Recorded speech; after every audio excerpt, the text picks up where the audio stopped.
Hey, chapter 8, memory. Just 2 chapters to go in this course. Very cool.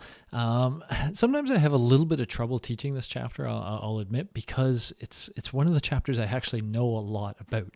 I did a lot of research in the memory field for a while, and I've kind of left it towards more the educational technology stuff. But again, I did a lot of research. I know it quite well, and the kind of funny thing when you teach an intro course is you realize they have to not tell you the whole story about things at times. There just isn't enough time to give you the whole story of every story. So they simplify things. And every now and then, when they simplify something and you know the whole story, you want to tell the whole story. And so it's always tricky for me to just accept the simplified versions as we go through. But that's what I will do. And so one of the very first things I do want to do, though, is just sort of dispel the first thought people say. If you were saying, hey, I'm a researcher of memory, we actually use that word wrong. So I've said this weird thing here. Memory is a plural verb. What do I mean by that?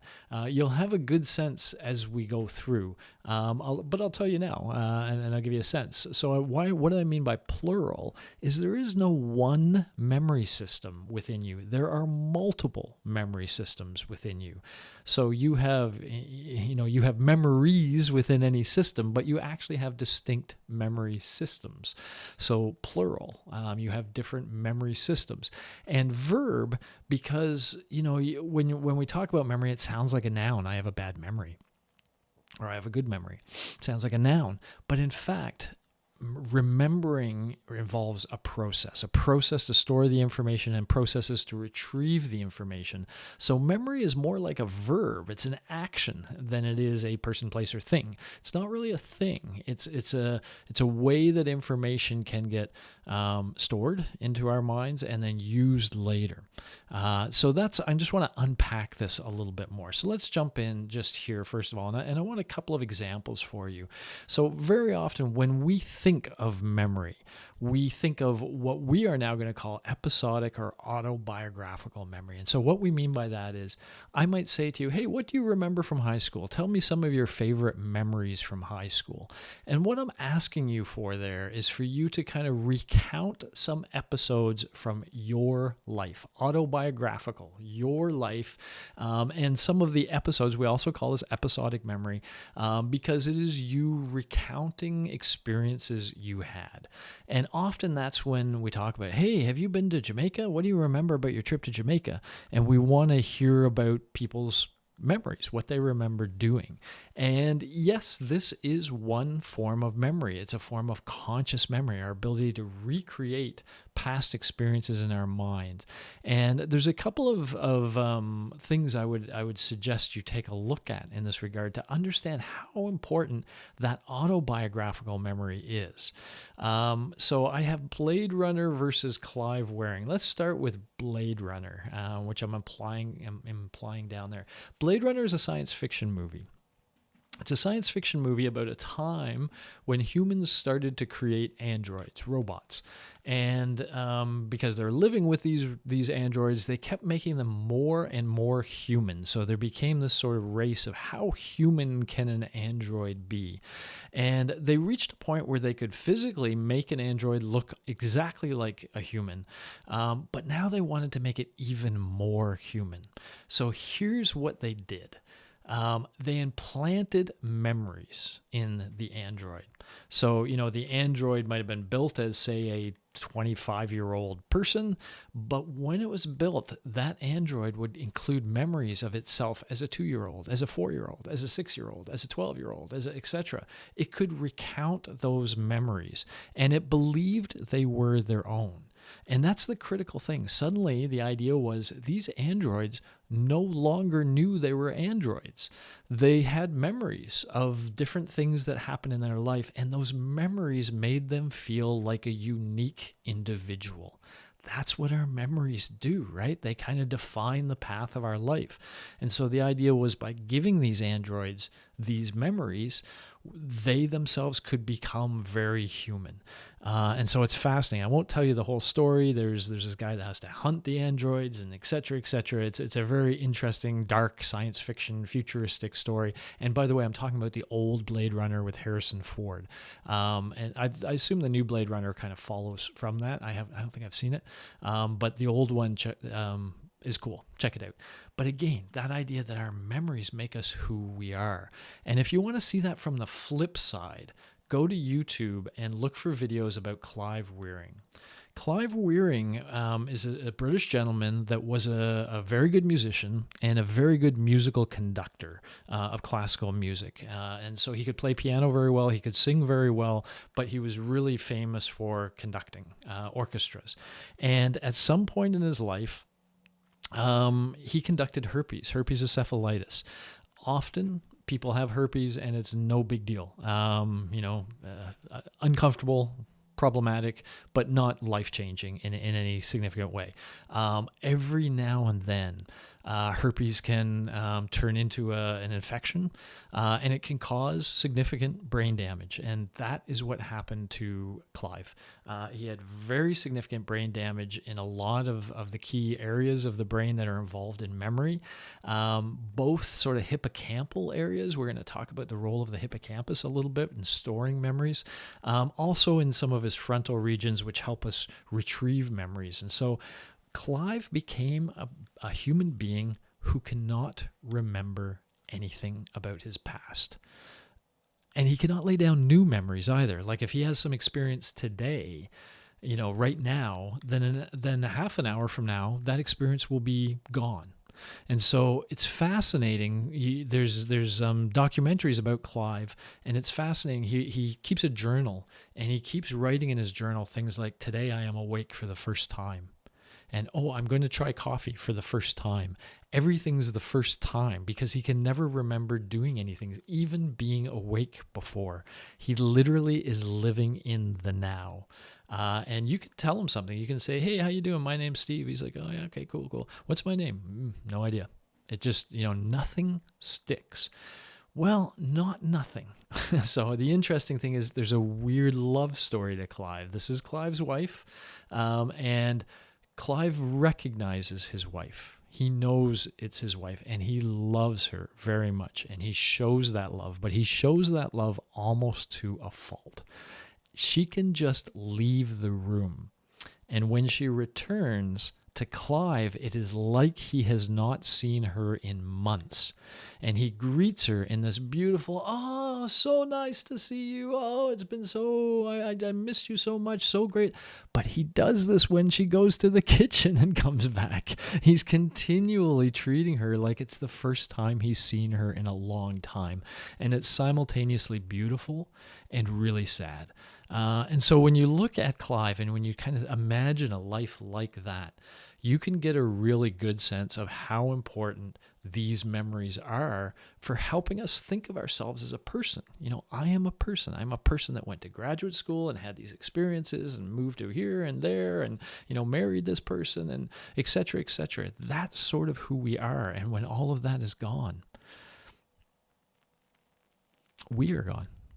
I'll give you one other example. I don't have this on the slide here, but that example is my mother. My mother is very deep with Alzheimer's disease right now. She doesn't remember much of anything, ever. Sometimes when I come, at first she can recognize me and knows who I am, but she quickly loses who I am and then thinks maybe I'm her brother at some point. And so sometimes she thought I was dad. I thought I was her husband at times. But by and large, she exists. She's alive. It doesn't seem like her. And I don't think she has any sense of herself. That's how important memory is. And for any of you who have family members going through Alzheimer's, you know what I mean. Okay. So yes, this is the classic way we think of memory. And yes, this is one very important kind of memory.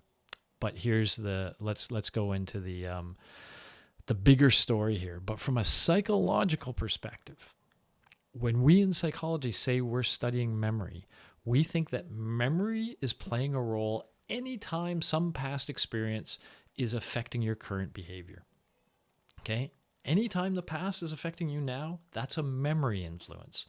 And when we think of memory in that general way, it becomes a lot bigger than just that autobiographical memory we've been talking about. So, for example, this one is the autobiographical memory.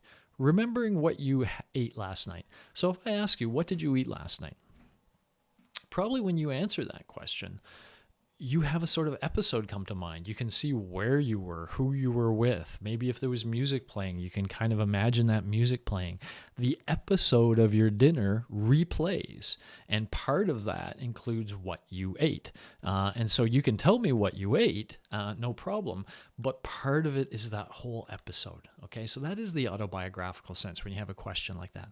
But what if I ask you this? What's 6 times 7? Hopefully, you know it's 42. Most of us know that. Why? We've learned it in the past, but we don't really remember. We don't, 6 times 7. I remember being in grade 7 when we did 6 times 7, and then we just say, okay, and that was 42. I remember my teacher telling me that. You know, we don't usually have that experience. The answer just comes to mind. What's 4 times 3? 12. We call this semantic memory, our knowledge of the world. What's the capital of Canada? It's Ottawa, in case you know, it helps anybody who might not have gotten it. These are things we just know. Now, we've learned them in the past, right? This is a past experience affecting our current behavior. It's the past learning is giving us the opportunity of giving the right answer now, but it's not reliving a past experience. What about getting better at some skill? So let's say, you know, you like to play cricket or basketball or dance or play a musical instrument. You know that every time you practice, you get better and better at that skill. So your ability now is partly a function of how much practice you did in the past. Your past practice is affecting your current proficiency. And so memory is at play. There is some sort of system that is translating that practice and bringing it from the past into the present. And we're going to call that procedural memory. That's going to be a different kind of memory. We've talked about it a little bit when we talked about sleep. This is one from the learning chapter. Remember that single trial learning you've heard? Choosing not to eat a food that previously made you ill.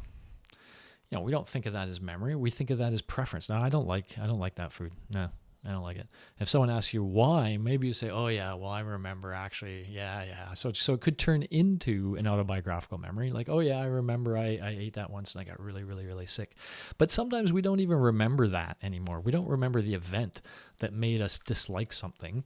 We just think we disliked it. We dislike it. You know, I don't like to eat asparagus. Actually, I quite like asparagus. But anyway, let's say I don't like to eat asparagus. And that just becomes something we think is just who we are, but we are who we are because of that past experience we had. That's memory. Perception without awareness, priming certain ideas. Remember we did that Darren Brown thing with the ad executives where he drove them around and they saw the zoo and they saw the grizzly bear and all that. And then he asked them to come up with an ad and they had zoo gates and a grizzly bear in their ad. They thought they were just coming up with ideas. But those past experiences that we brought them on, that drive that let them see all those things that they perceived without really being aware of it, nonetheless, that is affecting their current behavior. So that's memory via something we're going to call priming. So all of this to say, there are so many ways that the past affects us now. And some of these all use different systems. And we can't talk about them all in this chapter. This is the first point I make. It's memory is a complex thing, but we can talk about some of them. And we're going to. So just to kind of, you know, be crystal clear about this again, and I already kind of alluded to it, but let's be crystal clear. We sometimes talk about human memory like we talk about a bed, like it's a singular noun. You know, my bed is uncomfortable. My memory is good. But by now, you've got the sense that memory is plural, right? We have multiple memory systems which support different abilities, often in different ways, and that it's a verb. The past affects us actively by altering the way we currently process information or by allowing us to build recreations of the past. So we do sometimes build those recreations. That's the autobiographical stuff. Sometimes we don't. You know, if we've been practicing a lot of basketball and now we're just playing, we would say we're just playing. But in fact, the past is altering the way we currently process information and play. And so that's memory, and it's a verb. Okay, so with that in mind, here's the path we're going to go through in this chapter a little bit. You're going to be introduced to this modal model of, sorry, so hard to say, modal model of memory. Modal means this is what most people believe. It's the mode is the most common sort of view. So this is the most commonly accepted model of human memory, and it's not even all of the human memory. There's not procedural memory in here, and etc. But these are the ones we're going to mostly focus on as we go through. And so we're going to talk about sensory memory. We're going to talk about short-term memory, which is also called immediate memory or working memory. And we're definitely going to talk about long-term memory. So long-term memory, and even within these, we're going to talk about there being different long-term memories. So you knowing the capital of Canada, that's from your long-term memory. That's something you have stored in your mind and you're able to pull out. You telling me about your trip to Jamaica, that's also in your long-term memory. But when you tell me about that, it will be autobiographical. You're getting a sense of the complexities. We're going to step through slowly. Sensory memory will be pretty easy. Short-term memory, we're going to have fun with short-term memory. You'll get a sense of, and this is your ability to keep information alive for a short period of time, and often to work with it to solve something, which is why we're also going to call it working memory. But then long-term memory, the notion will be, hey, sometimes we want to store stuff away. Like when you're studying for an exam, you're using working memory to study, but you're trying to stick stuff into long-term memory so that later on your exam, you can pull things out of long-term memory and back into short-term memory. Short-term memory, working memory, immediate memory, also is essentially going to be the conscious mind. I mean, what the terms we've used as the conscious mind, this is where we're doing our thinking with stuff. We'll talk about how all of these memory systems interact. So for now, the idea here is just this. Strap in your seatbelts. We're going to talk about human memory, but human memory is multiple different things that work in multiple different ways. So we're going to step through them one at a time and kind of talk about them sometimes on their own. And then we'll come back to this sort of modal memory and see how they all interrelate. Yeah, that's the word. Cool. All right, going to leave it there. Talk to you soon. Bye-bye.